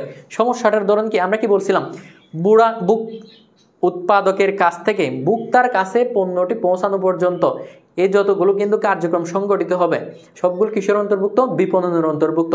এর মধ্যে যে সব সমস্যার সম্মুখীন হচ্ছে সবগুলো তার মানে কিসের সমস্যা? সেগুলো হচ্ছে কৃষি বিপণন সমস্যা হবে, সেগুলো কৃষির সমস্যা, কৃষি বিপণন সমস্যা। আর এইসব সমস্যাগুলো বাংলাদেশের ক্ষেত্রে বেশি দেখা যায়। আমরা যদি দেখতে চাই বাংলাদেশের ক্ষেত্রে আমাদের হচ্ছে যে হচ্ছে রাস্তাঘাটগুলো আছে, এক্ষেত্রে কিন্তু ঝুঁকিপ্রবণ রাস্তাঘাটের পাশাপাশি হচ্ছে ভাঙা, ঠিক আছে, সবগুলো কিন্তু রাস্তা কিন্তু একই সমতল না। এর পাশাপাশি আমরা দেখতে পাই হচ্ছে ওই যে গুদামজাতকরণের আমরা হচ্ছে পর্যাপ্ত ব্যবস্থা পাই না। এর পাশাপাশি তা আসেই হচ্ছে মধ্যস্বত্বভোগীরা, ওখানে বিক্রি করে তারা 120 টাকা কিন্তু কৃষকের কাছ থেকে নিয়ে যায় হচ্ছে 20 টাকা। এর পাশাপাশি আসেই তো আমাদের সিন্ডিকেটের কারণে এত বেশি পণ্যের দাম বেড়ে যায়, তবুও কিন্তু আমাদের কৃষকরা কি হয়? ক্ষতিগ্রস্ত হয়। তার মানে এসবের যে হচ্ছে সমস্যা, এইসব সমস্যার মূল কারণ কি? এই যে কৃষি বিপণনের সমস্যা, কৃষি বিপণনে সমস্যা। আমার কোনটাতে সমস্যা? কৃষি বিপণনে সমস্যা, কৃষি বিপণনেরই সমস্যা, ঠিক আছে। এরকম কিন্তু হাজারটা তোমার কিন্তু সিকিউ প্রশ্নে কিন্তু এগুলো আসে। সিকিউর জন্য কিন্তু এই প্রশ্নটি কিন্তু, এই উদ্দীপকটি কিন্তু খুবই ইম্পর্টেন্ট, তোমরা কিন্তু দেখতে পাবা। সিকিউ যদি তোমরা যদি সলভ করতে চাও দ্বিতীয় অধ্যায়ের, সেগুলো কিন্তু এগুলো দেখতে পাবা। এরপরে তাহলে আমরা হচ্ছে সর্বশেষ 20 নাম্বার প্রশ্নে চলে যায়। 20 নাম্বার প্রশ্নে তাহলে আমরা হচ্ছে গণিমিয়ার যে হচ্ছে উদ্দীপকটা পড়ছিলাম, উদ্দীপকটা পড়লাম। এখন আমাকে বলছে গণিমিয়ার সমস্যা, যেসব সমস্যা আমরা দেখতে পেয়েছি সেই সব যদি সমস্যার সমাধান হলে, সেসব সমস্যার যদি আমার যদি সমাধান হয়, তাইলে আমার এখানে সমস্যার যদি সমাধান হয় তাহলে কি কি হবে দেখো। এটা কি দালাল মধ্যস্বত্বভোগীরা লাভবান হবে? তোমরাও বলবা এই প্রশ্নটির উত্তর। এরপরে ভোক্তা যুক্তিসঙ্গত দামে আলু কিনতে পারবে। যারা হচ্ছে আমরা হচ্ছে ভোক্তারা গণিমিয়া যদি ওই যে বিপণন সমস্যার যদি যেসব সম্মুখীন হয়েছে এগুলো যদি সমাধান হয় তাহলে আমরা হচ্ছে সহজ দামে, সহজলভ্য দামে হচ্ছে পণ্যটা কিনতে পারবো। এটা সঠিক, ঠিক আছে, 2 নাম্বার সঠিক। এরপরে 3 নাম্বার বলছে গণিমিয়াও কি পাবে? ন্যায্য দাম পাবে, তার মানে 3 নাম্বার সঠিক। এক্ষেত্রে এই যে দালাল ফড়িয়ারা মধ্যস্বত্বভোগী যারা আছে তারা কিন্তু কি ক্ষতিগ্রস্ত হবে, কারণ তারা কিন্তু ওখান থেকে হচ্ছে কমিশন খাইতে পারবে না, তারা হচ্ছে গণিমিয়াকে হচ্ছে গণিমিয়ার মধ্যে গরিব কৃষককে শোষণ করতে পারবে না। ফলে সমস্যা যদি সমাধান হয় তাহলে আমরা কি পাবো? ভোক্তা যারা আছে আমরা উপযুক্ত দামে হচ্ছে পর্যাপ্ত দাম দিয়ে আলু কিনতে পারবো, এর পাশাপাশি হচ্ছে যুক্তিসঙ্গত দামে আলু কিনতে পারবো, গণিমিয়া ন্যায্য দাম পাবে। তার মানে আমার উত্তর হচ্ছে 2 ও 3, 2 ও 3, ঠিক আছে। আমার উত্তর কোনটা হচ্ছে? Mishu Das, very good very good very good very good. 20 number কি উত্তর? গ, 2 ও 3, ঠিক আছে। আচ্ছা, আজকের ক্লাসে কোনো এমসিকিউ বুঝতে পারে না এমন আছে? বলো। আজকে যা যা পড়াইছি যত সব এমসিকিউ তোমাদেরকে পড়াইলাম, এই এমসিকিউর মধ্যে কোনো এমসিকিউ বুঝো নাই এমন কি কোনো এমসিকিউ আছে তোমাদের? বলো, এমন কোনো এমসিকিউ আছে যেটি বুঝো নাই? আমি কিন্তু প্রত্যেকটা এমসিকিউ তোমাকে ব্যাখ্যা সহকারে একদম পুঙ্খানুপুঙ্খ বুঝিয়ে দিয়েছি। পণ্য বিপণন, কৃষি পণ্য বিপণন কি, এরপর হচ্ছে কৃষি খামার কি, সবগুলো একটার চেয়ে একটা ভালোভাবে আমার যতটুকু সম্ভব তোমরা বুঝবা, যেভাবে বললে সেভাবে কিন্তু তোমাদেরকে বুঝিয়ে দেওয়ার চেষ্টা করেছি, ঠিক আছে। এখানে একটা এমসিকিউ ভুল আছে তোমরা বলতে পারবা না, আমি কিন্তু প্রত্যেকটা সঠিক উত্তর দিয়ে দিয়েছি। এখন হচ্ছে তোমাদের কাছে প্রশ্ন, ক্লাসটি তোমাদের জন্য কতটুকু হেল্পফুল হলো বলে তুমি মনে করো? আর আজকের ক্লাস থেকে তোমার কি ক্লাসে থেকে কি তোমার লাভ হয়েছে নাকি ক্ষতি হয়েছে? বলো, তোমার কি লাভ হয়েছে নাকি ক্ষতি হয়েছে? এই প্রশ্নটার উত্তর দিবা। কোনো সমস্যা নাই, কোনো সমস্যা নাই। ভাইয়া ফার্স্ট এমসিকিউটা আবার বলেন না। ভাইয়া সব বুঝছি, ঠিক আছে। তোমার জন্য তাহলে আমি আরেকটা হচ্ছে ফার্স্ট এমসিকিউর দিকে চলে যাই, ঠিক আছে। একটা হচ্ছে হাই রে আমার তো সবগুলো আবার উপরে, একদম সবার উপরে চলে যাইতে হচ্ছে, দেখি। আচ্ছা ভাইয়া সব ক্লিয়ার। আচ্ছা, বুঝো নাই বা হচ্ছে আমি পড়াইছি তোমরা বুঝো নাই এমন কিছু আছে? আচ্ছা, প্রথম এমসিকিউ দেখো তো এখানে কি আছে ভাই। এটা তো আরো একদম সহজ, একদম ইজি প্রশ্ন। এখন তোমাকে বলছি কি জানো? বলছে হচ্ছে বাংলাদেশের জিডিপিতে কৃষির কোন উপখাতের অবদান। তাহলে আমাকে প্রথমে জানতে হবে কৃষির কয়টি উপখাত রয়েছে। কৃষির উপখাত রয়েছে হচ্ছে ভাইয়া কয়টি? 4টি। সে 4টি হচ্ছে এখানেই আছে। একটা হচ্ছে শস্য শাকসবজি, আরেকটা হচ্ছে প্রাণী সম্পদ, আরেকটা হচ্ছে বনজ সম্পদ এবং হচ্ছে মৎস্য সম্পদ। এক্ষেত্রে সবচেয়ে বেশি উপখাতের অবদান সর্বোচ্চ হচ্ছে মূলত শস্য শাকসবজি উপখাতে। শস্য শাকসবজি এই উপখাতের অবদান হচ্ছে সবচেয়ে বেশি। কৃষি, বাংলাদেশের জিডিপিতে কৃষির কোন উপখাতের অবদান সর্বোচ্চ? শস্য ও শাকসবজি। অনেক হেল্পফুল হলো বা লাভ তো হবে। ওকে, ঠিক আছে। তোমরা হচ্ছে যারা নোট করেছো আজকের ক্লাসটি, তারা হচ্ছে আমাদের যে হচ্ছে গ্রুপ আছে হ্যান্ড নোট শেয়ারিং গ্রুপ, ওখানে হচ্ছে শেয়ার করে দিবা। এর পাশাপাশি যদি সমস্যা থাকে তাকে দ্বিতীয় অধ্যায় নিয়ে আমাকে অনায়াসে জানাতে পারো। তোমাদের ইনশাল্লাহ কোনো প্রশ্ন নিয়ে দ্বিধাদ্বন্দ্ব থাকলে আমি হচ্ছে বলে দেওয়ার চেষ্টা করব। ওকে, তাহলে আজকে আর বাড়াচ্ছি না। তোমাদের ইনশাল্লাহ আমার যতটুকু বিশ্বাস, ভাইয়া 7 অধ্যায়ের বাকি অংশটার ক্লাস নেবেন না? হ্যাঁ, অবশ্যই নেব। তোমাদের আগামী যে হচ্ছে ক্লাসটি পাবা সেই ক্লাসে ইনশাল্লাহ হচ্ছে তোমাদের 7ম অধ্যায়ের বাকি অংশটুকু শেষ করার চেষ্টা করব। আর যারা প্রত্যেকটা অধ্যায়ের পুঙ্খানুপুঙ্খ, ঠিক আছে, অধ্যায়ের পূর্ণাঙ্গ আলোচনা পেতে চাও, তোমরা আমাদের FRB 4.0 কোর্সে ভর্তি হয়ে যাবা। তোমাদের সিকিউ এমসিকিউ মূল আলোচনা, যতই সমস্যা থাকুক সব কিছুর সমাধানের জন্য অর্থনীতি নিয়ে ইনশাল্লাহ নাসির ভাইয়া আসি, ঠিক আছে। এতে কোনো সন্দেহের কি নাই, অবকাশ নাই, লা রয়ে বাফি, ঠিক আছে। ওকে, আজকে এখানে শেষ করছি। তোমরা সবাই ভালো থেকো, সুস্থ থেকো। আল্লাহ হাফেজ।